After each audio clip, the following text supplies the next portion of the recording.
अरे बच्चों, आज हम लोग इंसुलेशन के 3D क्लास में प्रिज्म और पिरामिड के बारे में पढ़ेंगे। और प्रिज्म और पिरामिड एक मतलब 3D का ही पार्ट होता है। इससे एक क्वेश्चन आपके एग्जाम में फिक्स है। मतलब कुछ टीचर्स को बोलेंगे सर प्रिज्म बहुत बहुत हार्ड चैप्टर होता है। मैं इतना बेहतरीन कंटेंट और मतलब रिलेट करके पढ़ाऊंगा कि आपको कभी फॉर्मूला प्रिज्म और पिरामिड का याद नहीं करना पड़ेगा। कभी आपको कंफ्यूजन नहीं होगा कि सर बेलन का फॉर्मूला लगाए कि प्रिज्म का लगाए कि शंकु का लगाए कि पिरामिड का लगाए। तो मैं सबसे पहले आपको प्रिज्म और पिरामिड पढ़ाने के पहले 5 मिनट आपको शंकु और बेलन के बारे में फिर से बताऊंगा। क्यों? अगर मैं चाहता तो सीधा प्रिज्म और पिरामिड आपको पढ़ा सकता था। क्यों? क्योंकि बेलन और शंकु का फॉर्मूला मैं आपको बता चुका हूं। लेकिन प्रिज्म और पिरामिड पढ़ाने के पहले मैं आपको एक बार फिर से बेलन और शंकु का फॉर्मूला बताऊंगा। क्यों? क्योंकि प्रिज्म बेलन का ही एक रूप होता है, प्रिज्म का ही एक रूप बेलन होता है और पिरामिड का ही एक रूप शंकु होता है। तो इसलिए मैं पहले आपको पहले आपको बेलन और शंकु बताऊंगा। बता चुका हूं। कुछ बच्चे कहेंगे सर एक बार आप बता चुके, क्यों बता रहे? भाई 5 मिनट के लिए मैं अगर आपको बता दे रहा हूं क्लास में, इससे आपका प्रिज्म और पिरामिड आसान हो जाएगा। देखिए, किसी भी चीज को रिलेट करके पढ़िए, रटिए मत। मैं कोशिश करूंगा कि आज इतना बेहतरीन कॉन्सेप्ट दूंगा आपको। अगर आपको अभी तक बेलन का फॉर्मूला नहीं याद है तो बेलन का भी याद करा दूंगा, बिना रटे कॉन्सेप्ट के साथ। साथ ही साथ मैं कोशिश करूंगा कि आपको अगर शंकु का कोई भी फॉर्मूला याद नहीं है तो मैं क्लास के अंदर याद कराने की पूरी गारंटी लेता हूं कि आपको क्लास के अंदर ही सारा शंकु और बेलन के साथ ही साथ प्रिज्म और पिरामिड का भी फॉर्मूला याद हो जाएगा। मैं दूसरों टीचर के जैसे आपको नहीं बताऊंगा। तो आइए चलिए चलते हैं। सबसे पहले मैं एक साइड आप लिखिए बेलन, एक साइड लिखिए सिलेंडर और एक साइड लिखिए शंकु। एक बात हमको बताइएगा, चलिए पहले फिगर लिख दो। ये बोलेंगे सर ये तो बेलन है आपका, और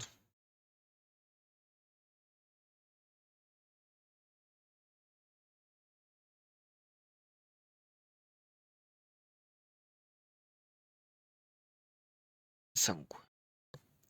एक बात हमको आप बताइएगा थोड़ा सा। अगर कोई आपसे पूछे सीधा, सर आप बता दो कि बेलन का आयतन पाई आर स्क्वायर इंटू एच, बेलन का वक्र पृष्ठ 2 पाई आर एच, फिर बेलन का संपूर्ण पृष्ठ 2 पाई आर एच प्लस दोनों तल का क्षेत्रफल, मतलब 2 pi R H plus 2 pi R square या 2 पाई आर ब्रैकेट में एस प्लस आर, ये होता है बेलन का।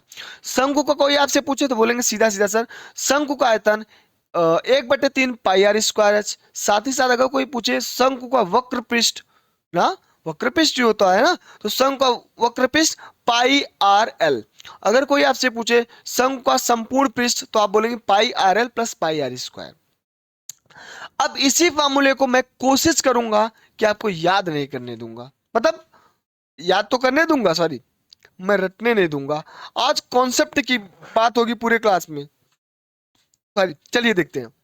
आइए, सबसे पहले अगर मैं आपसे पूछूं तो बोलेंगे सर इस बेलन में यहां से यहां तक की जो दूरी होती है यही तो आर होती है और ये होता है हाइट। आइए एक बार और, अब रुक जाइए। यह है आपका बेलन। एक सेकंड। यह है आपका बेलन है ना। मैं इसको हाइट मान लूं, कोई समस्या? बोले नो सर कोई दिक्कत नहीं आएगी। अब देखिएगा, अगर मैं आपसे पूछूं कि आप घन का आयतन बताइए, सबसे पहले आप घन का आयतन बताइएगा, नहीं बेलन का आयतन पहले बताइए फिर घन। बोलेंगे सर बेलन का आयतन होता है pi R square into H. क्यों पाई आर स्क्वायर एच ही होता है? What is reason? रीजन क्या है? रीजन क्या है कि बेलन का आयतन volume of cylinder pi R square ही होता है, pi R square into H ही होता है।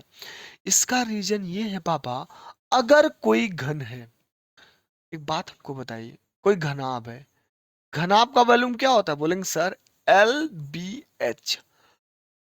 मतलब अगर कोई घनाभ है उसका V पूछूं मैं, बोलेंगे सर अगर कोई रूम है आपका, घना का रूम है, तुम सपोज करिए, आयतन क्या होता है? अगर किसी रूम के अंदर जितना उसके अंदर स्पेस होता है वही तो आयतन होता है।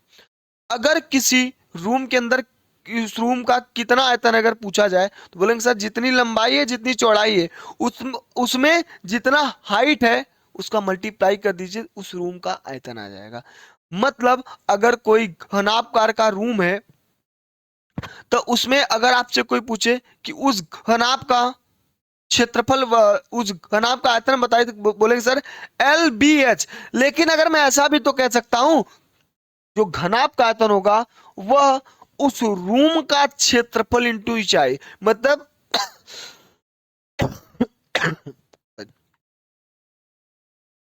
रूम के क्षेत्रफल में ऊंचाई का मल्टीप्लाई कर दीजिए तो आपको घनाभ का वॉल्यूम आएगा। एक सेकेंड आइए।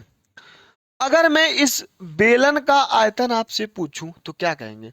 सर इस बेलन का आयतन जो है यह वृत्त की परिधि है, सॉरी यह वृत्त है भाई। वृत्त सर्कल से ही मिलके क्या बनता है? बेलन। देखिएगा वृत्त की परिधि में सर्कल, सॉरी वृत्त की परिधि नहीं यार, इस सर्कल में जो सर्कल का एरिया होगा उसमें अगर मैं हाइट का मल्टीप्लाई कर दूं वही आपका बेलन का क्षेत्रफल होगा, सॉरी बेलन का वैल्यूम होगा। मतलब सर अगर इसका इस देखिए इस ये वृत्ताकार है जी सर, अगर कोई बेलन है आपके पास, ये पेन भी क्या है? बेलन ही है ना, बेलनाकार ही है। इसका ये वृत्ताकार है, वही तो वृत्ताकार है, तो वृत्त का क्षेत्रफल सर πr²। अगर इस वृत्त के क्षेत्रफल में मैं हाइट से मल्टीप्लाई कर दूं तो वॉल्यूम ऑफ बेलन, सिलेंडर का आयतन आएगा। अब रुक जाइए, अगर मैं आपसे पूछूं कर्व्ड सरफेस एरिया, वक्र पृष्ठ बताइए। वक्र पृष्ठ, सर संपूर्ण पृष्ठ और वक्र पृष्ठ में अंतर क्या होता है? मतलब टोटल सरफेस। बाबा एक बात हमको बताइए, जब कभी वक्र पृष्ठ की बात करेगा, जो ये वृत्त से मिलके बना है, जो वृत्त का परिमाप होगा उसमें हाइट का मल्टीप्लाई कर दीजिए, वृत्त का क्षेत्रफल आ जाएगा, सॉरी सॉरी वक्र पृष्ठ आएगा। अब सबसे पहले आपको यह बताना है कि वक्र पृष्ठ और संपूर्ण पृष्ठ में डिफरेंट क्या होता है। अब मैं आज आपको बता रहा हूं, आप कभी कोई आपसे पूछ तुरंत, वक्र पृष्ठ जो होता है ऊपर का तल और नीचे का तल छोड़ के जितना एरिया कवर करता है उसे वक्र पृष्ठ करते हैं, और ऊपर का तल नीचे का तल मिला दीजिए दोनों और पूरे क्षेत्रफल को संपूर्ण पृष्ठ करते हैं। मतलब इस बेलन का वक्र पृष्ठ क्या होगा? 2πr/h।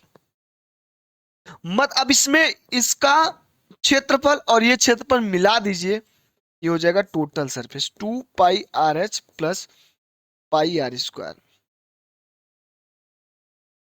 2πr², मतलब 2πr कॉमन ले लीजिए, h प्लस r। आइए अब देखिएगा यहां पे, देखिएगा अब एक बात और समझिए उसको।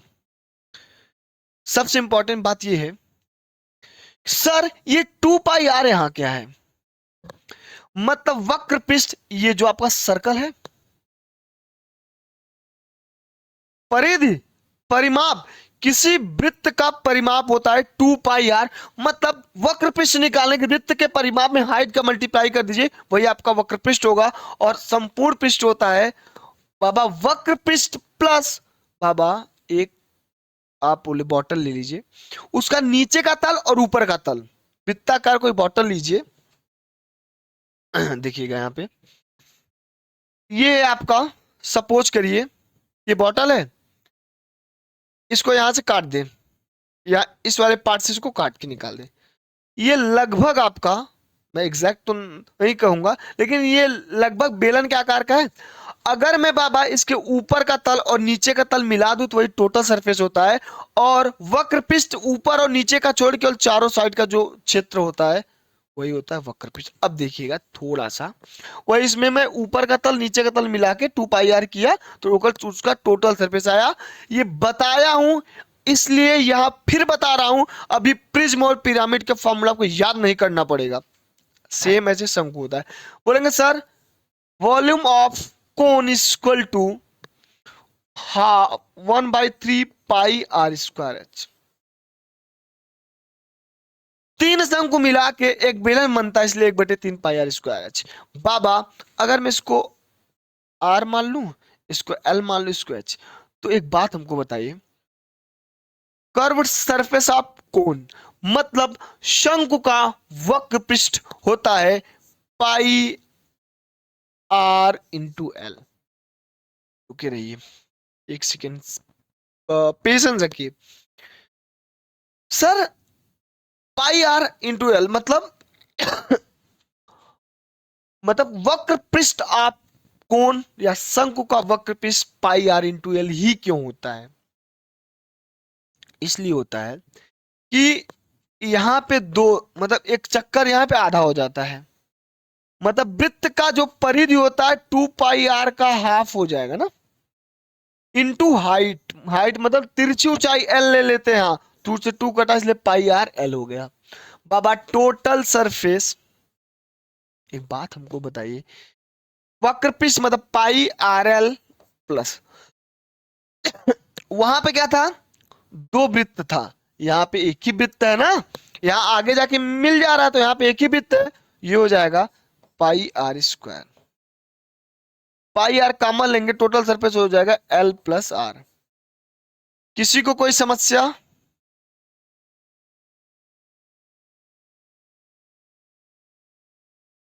किसी को कोई दिक्कत, किसी को कोई परेशानी? बोलेंगे नो सर कोई दिक्कत नहीं, सारी चीजें समझ में आ रही है। अब आगे हमको बताइएगा, यहां तक इसका बेसिक बहुत जरूरी था, मैं आपको शंकु बता दिया, बेलन। अब इसी और शंख और बेलन से रिलेट करके मैं आपको प्रिज्म और पिरामिड पढ़ाऊंगा, और इतना बेहतरीन रियल कॉन्सेप्ट चैनल है आपका, तो इसमें बेहतरीन कंटेंट और कॉन्सेप्ट प्रोवाइड करूंगा मैं आज की क्लास में। ठीक है, चलिए अब प्रिज्म और पिरामिड के बारे में हम लोग सीखेंगे। सर प्रिज्म क्या होता है, पिरामिड, अब इसको ऐसे लिखा रहने दीजिए, अब इसका बहुत बड़ा यूज होगा। आइए एक साइड लिखिए आप प्रिज्म और एक साइड लिखिए आप पिरामिड। सर प्रिज्म और पिरामिड के बारे में आप हमको अच्छे से बताइए कि प्रिज्म क्या होता है और पिरामिड क्या होता है। ठीक है, आइए। प्रिज्म मतलब ये होता है बाबा, ऐसी आकृति जिसका आधार भी वही हो और बेस और छत दोनों सेम हो, वह होता है प्रिज्म। सर मतलब नहीं समझ में आया। आधार और छत दोनों सेम हो, क्या यार, यह इसका आधार और छत बेस भी वैसा है और छत भी वैसा है, तो मैं कह सकता हूं बेलन एक प्रकार का प्रिज्म है। लिख लीजिए आप, प्रिज्म वह आकृति जिसका आधार व छत एक जैसा हो उसे प्रिज्म कहते हैं।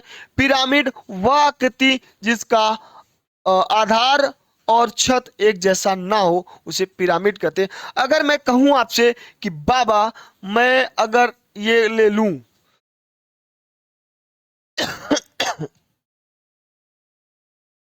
अगर मैं इस बेलन को ले लूं तो इसका आधार और छत दोनों सेम आकृति की है, इसलिए प्रिज्म है। तो अब एक बात और बताइएगा, देखिएगा इसका सेम है। अब मैं अगर पिरामिड की बात करूं, पिरामिड में क्या मैं शंकु को ले सकता हूं? जी सर, आधार अलग है और ये कोने पे आके मिल रहा है इसलिए यह पिरामिड है। छत इसका कुछ और है, आधार कुछ और है, यह एक प्रकार का पिरामिड है। क्लियर हुआ? प्रिज्म और पिरामिड में बेसिक डिफरेंस यही होता है। अभी बहुत बातें बताना है, जैसे अभी हम लोग सब में पढ़े ना, घन घनाभ बेलन, और शंकु, गोला, अर्धगोला वो पढ़े ना। उसमें तीन चीज हम लोग निकाल रहे थे, वॉल्यूम आयतन, वक्र पृष्ठ और टोटल सरफेस। तो हम लोग प्रिज्म और पिरामिड में भी वॉल्यूम, टोटल सरफेस और कर्व्ड सरफेस मतलब वक्र पृष्ठ और संपूर्ण पृष्ठ, साथ ही साथ आयतन पढ़ेंगे। ठीक है, पेशेंस रखिए, अभी बहुत सारी चीजें आपको बताना है इसमें।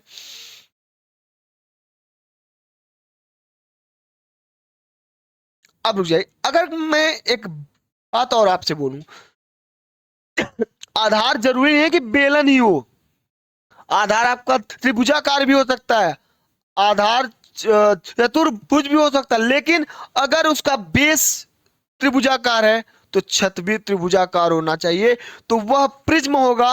और अगर आधार चतुर्भुज में है तो उसका छत भी चतुर्भुज होगा, वो भी प्रिज्म होगा। समझ में आ रहा है भाई, फिगर बना के बता रहा हूं।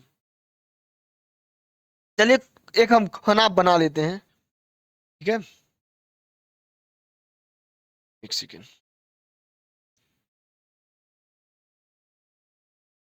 भाई एक बात हमको बताइए, यह प्रिज्म है कि पिरामिड?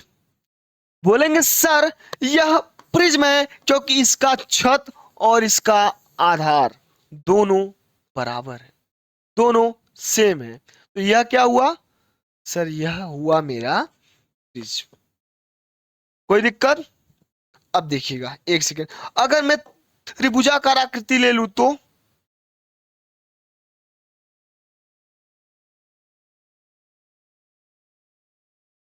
इसको मुझे बनाना ही पड़ेगा।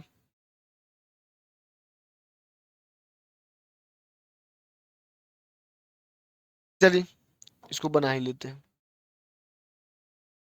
नहीं, अब रुक जाइए, अब हम लोग इसका हो गया ना प्रिज्म के, अब हम लोग पिरामिड के बारे में सीखेंगे। थोड़ा सा मैं पिरामिड के बारे में भी आपको बता दूं। अब बताइए यह क्या है और यह क्या है?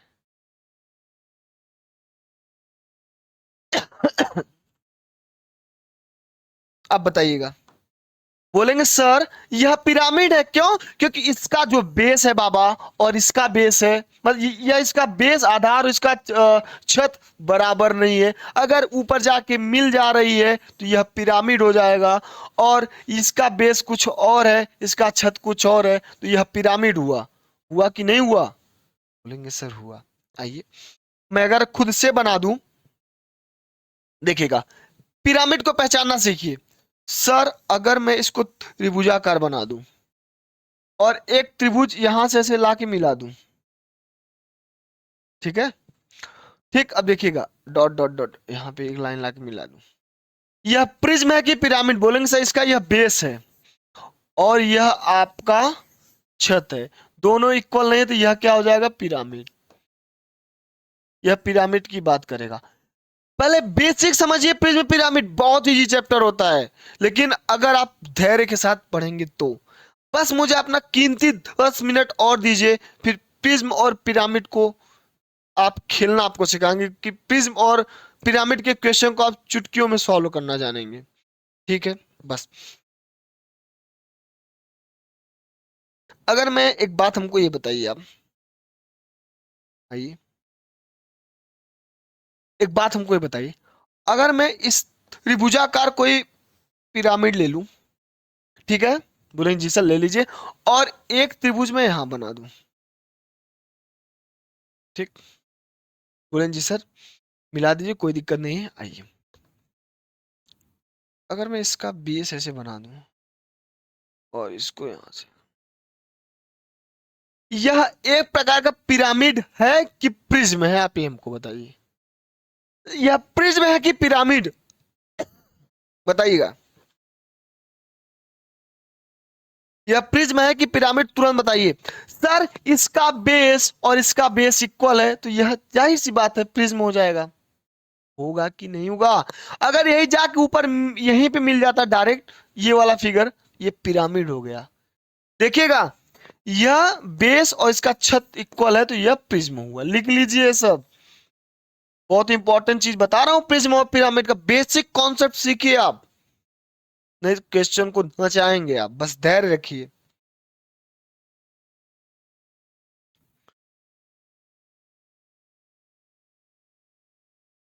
और एक बात, हाँ,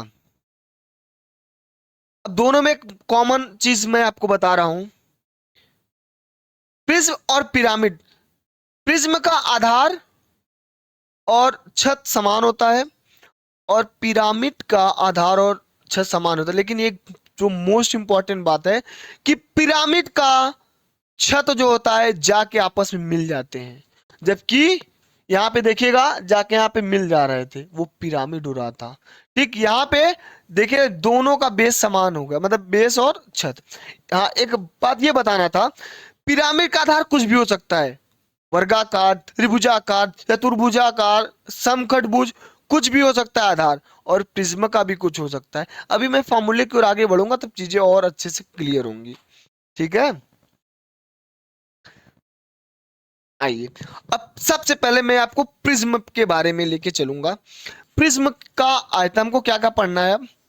सर आप हमको बताएंगे, 3 से 4 चीज पढ़ाएंगे। प्रिज्म का आयतन, 3 चीजें हम जो एग्जाम में आपसे पूछा जाता है। प्रिज्म का आयतन, प्रिज्म का वक्र पृष्ठ, और प्रिज्म का संपूर्ण पृष्ठ।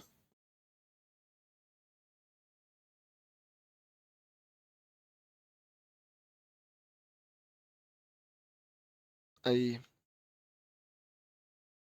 तीनों चीजें सीखेंगे, तीनों चीज बताएंगे, रटाएंगे नहीं। प्रिज्म किसके आकार का होता है? सर प्रिज्म बेलनाकार होता है। बेलन को लेके सारी चीजें मैं आपको बताऊंगा। एक बेलन ले लीजिए आप। ठीक है, मैं बेलन को ही लेके आपको सारी चीजें बता दूंगा। बेलन का, यहां मैं जल्दी से लिख दे रहा हूं, बेलन का आयतन sir pi R square into S, मतलब आधार का क्षेत्रफल इंटू हाइट होता है बेलन का आयतन।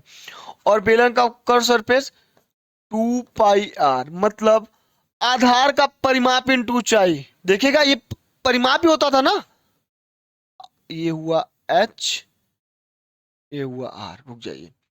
और curve surface total surface 2 pi R H, मतलब 2 pi R H plus 2 pi R square. मतलब सर ये बोलेंगे सर, मतलब यह क्या है, इसे बोल दीजिए वक्र पृष्ठ प्लस कितने आधार थे, 2 आधार, 2 इंटू आधार का क्षेत्रफल। अभी मैं आपको बता रहा, अब आप देखिएगा प्रिज्म के बारे में, इसी से सारे फॉर्मूले निकालूंगा प्रिज्म का, देखिएगा, धैर्य रखिए। अब आइए प्रिज्म का आयतन। एक बात हमको बताइए, प्रिज्म का आधार चाहे वर्गाकार हो, चाहे आयताकार हो, चाहे वृत्ताकार हो, चाहे त्रिभुजाकार हो, कुछ भी हो, सीधा सीधा इसका क्या होता है बाबा? बेलन का आयतन क्या होता है? आधार का क्षेत्रफल गुणे ऊंचाई। सेम ही प्रिज्म का आयतन आधार का क्षेत्रफल, रिलेट करके पढ़िए, आधार का क्षेत्रफल गुणते ऊंचाई। रुक जाइए,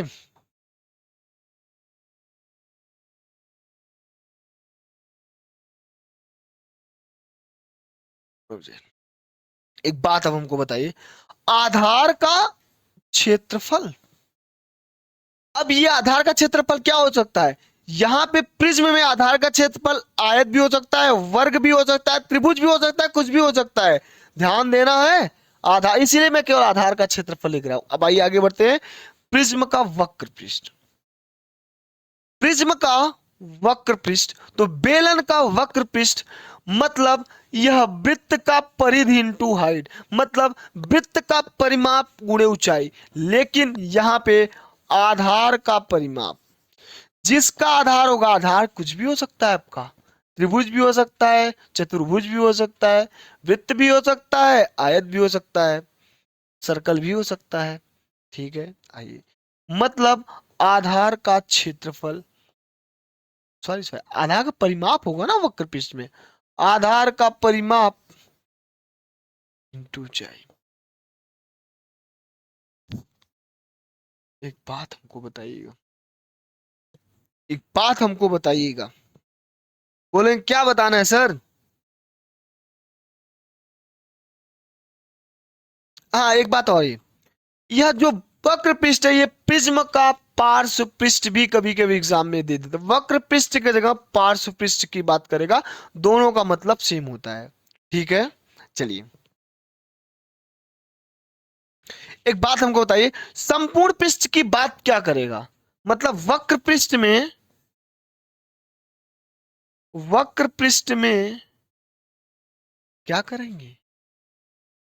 दोनों आधार, दो आधार होंगे ना बाबा, इसमें कितने आधार हैं? एक दो, तभी तो 2 पाई r² हो रहा था। ऐसे ही बाबा वक्र पृष्ठ जो होगा, यह 2 गुणे आधार का क्षेत्रफल। सर ऐसा क्यों हुआ? बता रहा हूं सर, ऐसा इसलिए हुआ क्योंकि ये जो वक्र पृष्ठ है प्लस 2 आधार का क्षेत्रफल, भाई दो आधार थे तो यहां भी तो इसमें भी तो 2 × πr² हुआ। क्यों? एक πr² से एक πr² का दोनों जुड़ जा रहा था, ऐसे यहाँ पे 2 आधार का क्षेत्रफल। क्लियर हुआ? बोलेंगे जी सर। प्रिज्म तो बहुत ही शानदार और जानदार तरीके से हमको प्रिज्म के बारे में आपने एकदम बता दिया है। अब हम लोग जब पिरामिड की ओर बढ़ेंगे तो शंकु से रिलेट करेंगे। देखिए फॉर्मूले को रटिए मत, कॉन्सेप्ट को पकड़िए। जब तक आप कॉन्सेप्ट को नहीं पकड़ेंगे तो फॉर्मूला रटेंगे और एग्जाम में फॉर्मूला भूलेंगे। मैं बोला था ना, मैं फॉर्मूला कोशिश करूंगा कि फॉर्मूला नहीं आपको रटाऊंगा, और आज मैंने प्रूफ किया कि क्यों मैं आप फॉर्मूला को नहीं रटूंगा। शंकु की ओर आगे बढ़ते हैं। सबसे पहले मैं शंकु बनाऊंगा, शंकु का सारा फॉर्मूला फिर से लिखूंगा। जितनी बार आप लिखेंगे उतना आपको याद होगा, और इसमें शॉर्ट में लिखूंगा, बार बार वही चीज नहीं लिखना। सीधा से शंकु का आयतन सर 1/3 πr²h। शंकु का कर्व सरफेस सर πr, मतलब वृत्त का परिधि, वृत्त का परिमाप इंटू तिर्यक ऊंचाई, साथ ही साथ टोटल सरफेस होता है πr_l प्लस एक ही वृत्त होगा ना, मतलब एक ही बेस होगा तो πr²,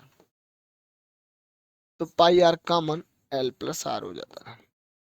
यहां पे सेम चीज यहां भी करना है। अब मैं पिरामिड की बात करूंगा। वॉल्यूम ऑफ पिरामिड, पिरामिड का आयतन, पिरामिड का वक्र पृष्ठ और पिरामिड का संपूर्ण पृष्ठ, पिरामिड का संपूर्ण पृष्ठ।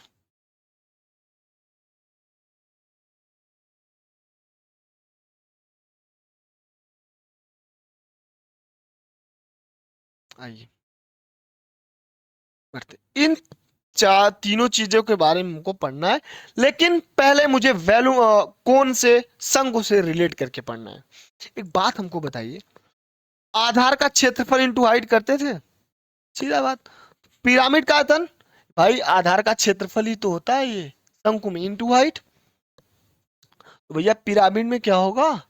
आधा 1/3 था, 1/3 लिख लीजिए, इंटू आधार का क्षेत्रफल। तो आधार कुछ भी हो सकता है आपका बाबा, पिरामिड में भी आधार का क्षेत्रफल इंटू ऊंचाई, area of base into height. बाबा ये आधार का क्षेत्रफल पिरामिड में भी आधार त्रिभुजाकार हो सकता है, आधार वृत्ताकार हो सकता है, आधार सर्कल हो सकता है, आधार रेक्टेंगल हो सकता है, आधार कुछ भी हो सकता है, आधार पंचभुज भी हो सकता है, आधार खष्टभुज भी हो सकता है। ठीक है, चलिए आगे बढ़ते हैं।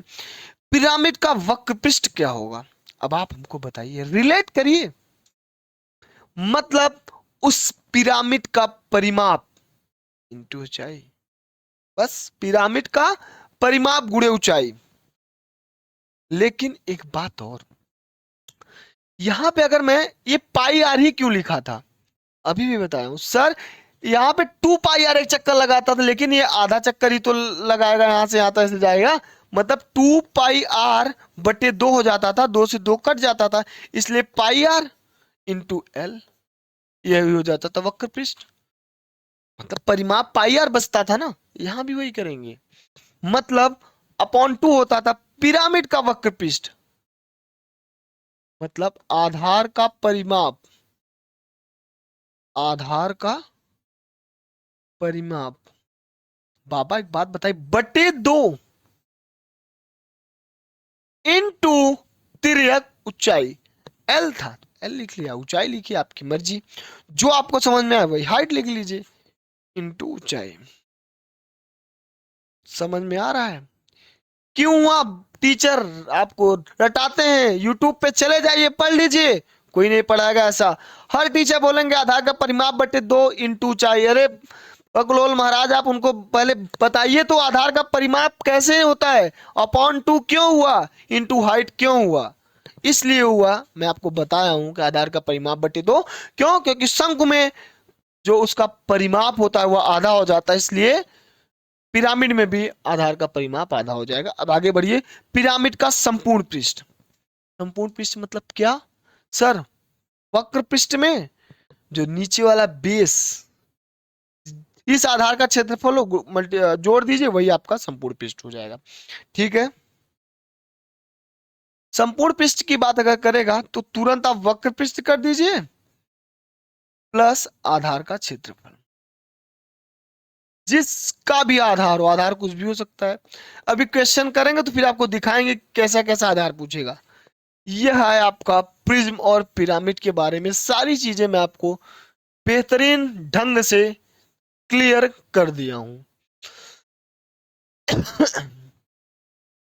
अब किसी को कोई दिक्कत नहीं होनी चाहिए, ठीक है?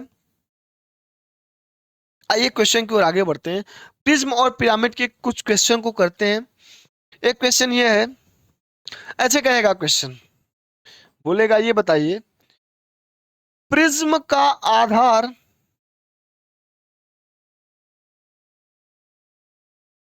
एक बात और बता दें आपको, थोड़ा सा बता दें कि ना बता दें? बोलेंगे सर आप थोड़ा सा हमको उसके बारे में बताइए।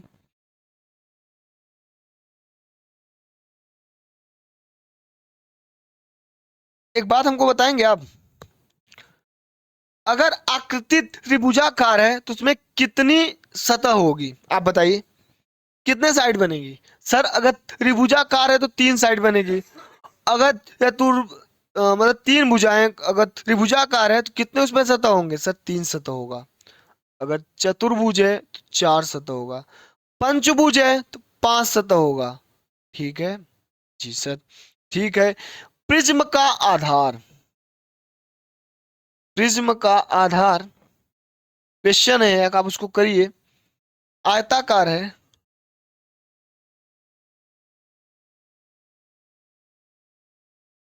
जिसकी लंबाई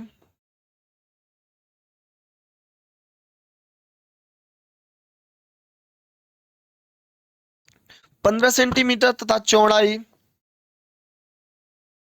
10 सेंटीमीटर है।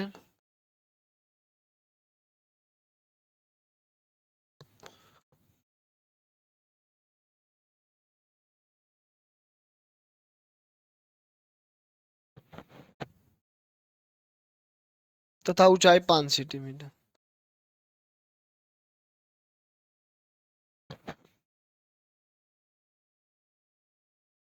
5 सेंटीमीटर है तो आयतन,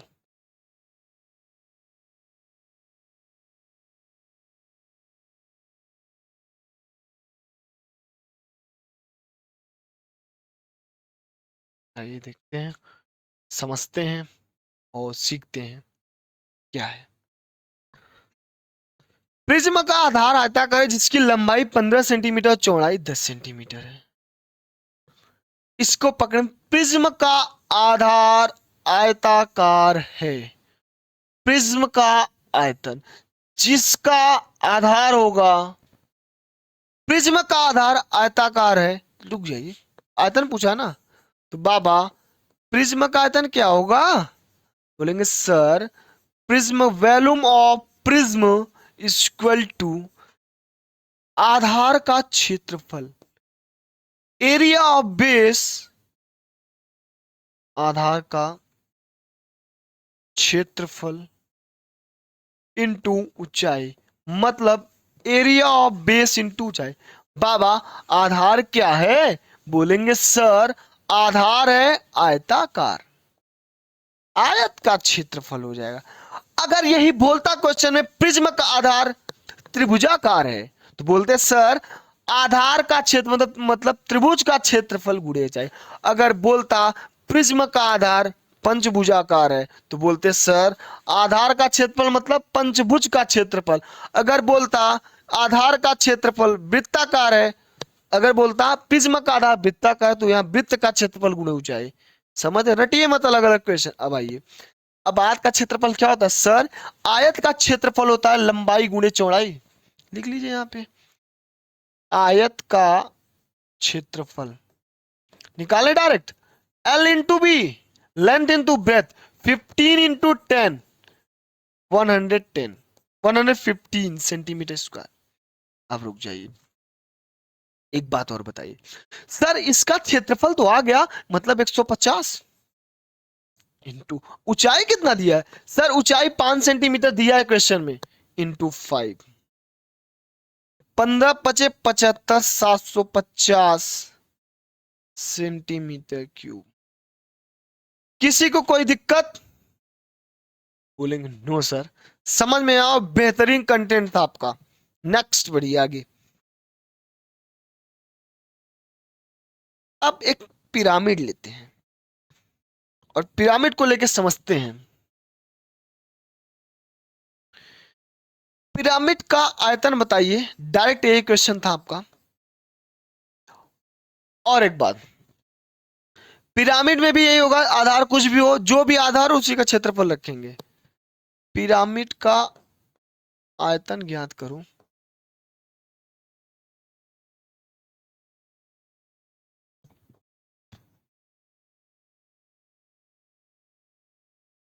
जिसकी ऊंचाई 15 सेंटीमीटर,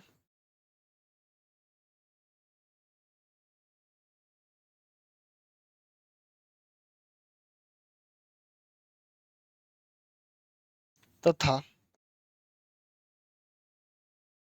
पिरामिड का आधार, आप देखिए क्वेश्चन में क्या बोला है, बोले पिरामिड का आधार जो है समषटभुज है।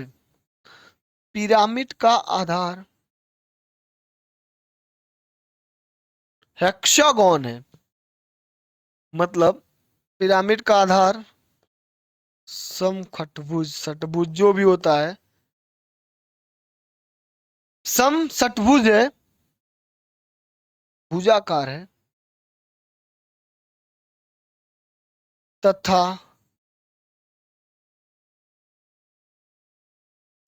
जिसकी भुजा 2√3 सेंटीमीटर है। 2√3 सेंटीमीटर है। आइए सॉल्व करते हैं, समझते हैं। एक बात हमको बताइए, पिरामिड का आयतन क्या मैं बताया था सर? सीधा सीधा लिख लीजिए कि पिरामिड का आयतन, वॉल्यूम ऑफ पिरामिड,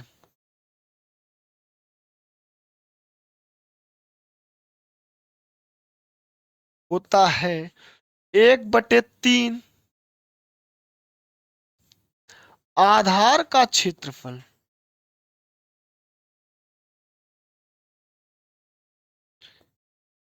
इनटू ऊंचाई। जी सर ऊंचाई, लेकिन लेकिन लेकिन आधार की जगह क्या होगा सर? समखटभुज का क्षेत्रफल लिखिए, मतलब समखटभुज का क्षेत्रफल हो जाएगा। ठीक है भाई, आधार के पेज पे समषटभुज है। एक सेकेंड और, 1/3 इंटू समखटभुज का क्षेत्रफल क्या होता है सर? रु- आ मतलब सर 6 गुणे समबाहु त्रिभुज का क्षेत्रफल, 6 इंटू समबाहु त्रिभुज का क्षेत्रफल, याद करिए बताया था ना, √3/4 भुजा का स्क्वायर इंटू ऊंचाई। बस बस सबर रखिए थोड़ा सा। हो गया सारा। अब वैल्यू रखे आंसर निकाले, value put value get answer. Sir 3 2 जा 6 कटा ले, हम बोलेंगे जी सर कटाइए ना, आपकी मर्जी है। 2√3/4। सर एक बात बताए, भुजा कितना है सर? 2√3, तो 2√3 का स्क्वायर। सर ऊंचाई कितना दिया? सर ऊंचाई 15 दिया है, लिख लिया। अब आइए, 2√3 इंटू 2√3 का होल स्क्वायर। सर 2 दूना 4, 4। एक सेकेंड, कहीं पे मिस्टेक हुआ है? कहाँ हुआ है? नहीं हुआ है, सब सही है। सही है, चलिए सही है तो सही है। √3 का 3 हो जाएगा ना? 2√3 यहाँ हो जाएगा 4/4 इंटू 3 इंटू 15। 4 से 4 कटा, 3 दूनी से 15, छक्का 90√3। ये आपका फाइनली आंसर आ गया।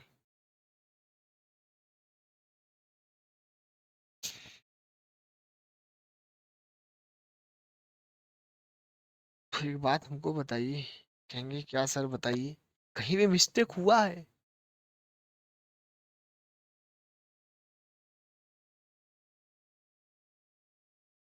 ऊंचाई क्या दी है बाबा? 1/3। पिरामिड का तो नहीं होता ना, आधार का क्षेत्रफल गुणते ऊंचाई। आधार समषटभुज है, समषटभुज मतलब 6 गुणे।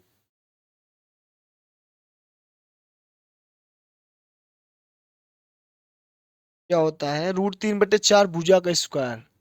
फॉर्मूला भी सही है यार। समबाहु त्रिभुज का क्षेत्रफल ये होता है 3/4 भुजा का स्क्वायर, ठीक है। कहीं भी माइनर मिस्टेक हुआ होगा बाबा, देख रहे हैं।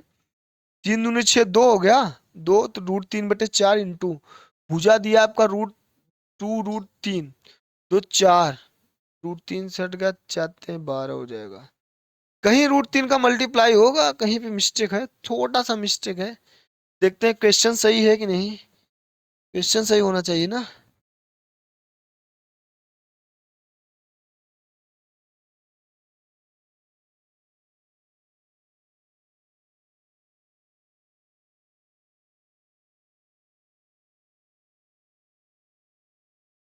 देखिए बाबा, क्वेश्चन तो सही हमको लग रहा है, इसका आंसर भी यही आएगा। क्वेश्चन जब सही है, फॉर्मूला सही है, सब कुछ सही है, तो गलती होना नहीं चाहिए। 3 दूनी 6, 15 छक्का 90√3, इसका आयतन आ जाएगा सेंटीमीटर क्यूब। ठीक है, किसी को कोई समस्या नहीं होना चाहिए, समझ में आया ना? देखिए, कैलकुलेशन पे मत जाइए, छोटा थोड़ा बहुत मिस्टेक होगा, लेकिन कॉन्सेप्ट सही होना चाहिए। भाई कभी कभी 3 दूना 6, सामने वाले को पता है कि 3 × 2 6 होता है, लेकिन वो 3 × 2 5 कर देता है। छोटा सा मिस्टेक, लेकिन मिस्टेक नहीं हुआ है, एकदम एग्जैक्ट आंसर सही है ये। चलिए नेक्स्ट क्वेश्चन लिखिए। एक क्वेश्चन ये है, बहुत ही लाजवाब क्वेश्चन है, करिए आप। एक प्रिज्म, प्रिज्म की बात कर रहा है। एक प्रिज्म का आधार, अब देखिएगा, का आधार त्रिभुजाकार है,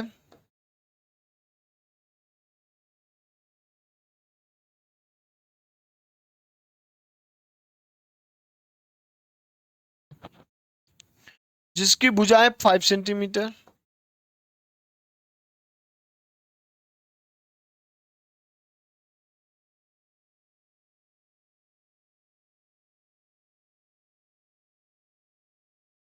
बारह सेंटीमीटर तक 13 सेंटीमीटर है।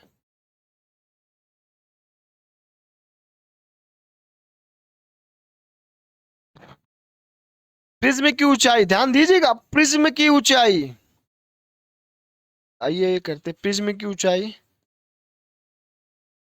10 सेंटीमीटर है, तो कुल पृष्ठीय क्षेत्रफल,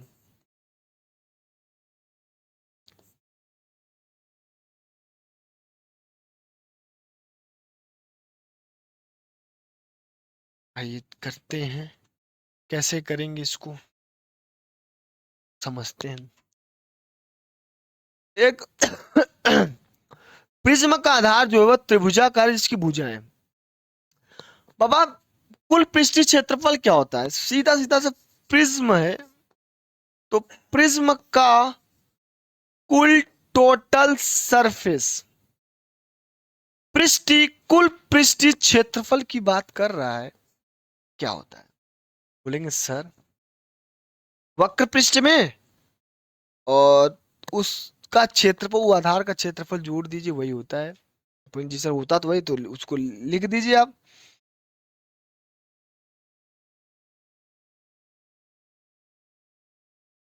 प्रिज्म की बात करेगा वक्र पृष्ठ प्लस 2 गुणे आधार का क्षेत्र। भाई 2 आधार हो जाएंगे यहाँ पे, प्रिज्म की बात है, प्रिज्म है तो 2 आधार होगा, पिरामिड होता था 1 आधार आता। दो 2 गुणे आधार का क्षेत्र। आइए आगे बढ़ते हैं। सर प्रिज्म का टोटल सरफेस वक्र पृष्ठ प्लस 2 इंटू आधार का क्षेत्रफल। जी सर, और रख दीजिए डायरेक्ट अब। लेकिन वक्र पृष्ठ क्या होगा? वक्र पृष्ठ की बात करेगा, वक्र पृष्ठ मतलब जो त्रिभुज का परिमाप। क्यों? परिमाप की ही बात करता है ना वक्र पृष्ठ। वक्र पृष्ठ हमेशा परिमाप की बात करता है। जी सर, तो यह किसका परिमाप होगा और किसका आधार का क्षेत्रफल होगा? सर प्रिज्म त्रिभुजाकार है तो 2 इंटू त्रिभुज का क्षेत्रफल। ठीक है, बोलेंगे जी सर 2 इंटू त्रिभुज का क्षेत्रफल। तो बाबा वक्र पृष्ठ क्या हो जाएगा? त्रिभुज का परिमाप में सर हाइट का मल्टीप्लाई कर दीजिए तो प्रिज्म आ जाता है, प्रिज्म का वक्र पृष्ठ आ जाएगा। अब बताइए त्रिभुज कैसा है? सर 5 सेंटीमीटर 12 और 13। ये मैं एक देख रहा हूं तो मुझे कुछ इमेजिन होता है, ये एक ट्रिपलेट बन रहा है 5 12 13, तो कहीं ना कहीं यह जो त्रिभुज बन रहा है, त्रिभुज जो है यह कहीं ना कहीं समकोण त्रिभुज है, क्योंकि एक भुजा का वर्ग जो आ रहा है दूसरी भुजा का 5 का वर्ग के वर्गों के योग के बराबर आ रहा है, तो यह समकोण त्रिभुज। तो समकोण त्रिभुज का क्षेत्रफल half base into height. Base in दोनों में एक को बेस मानेंगे आप, जैसे कितना है 5 12 13, जिसका स्क्वायर करने पे शेष जो अन्य भुजाएं स्क्वायर के योग के बराबर है।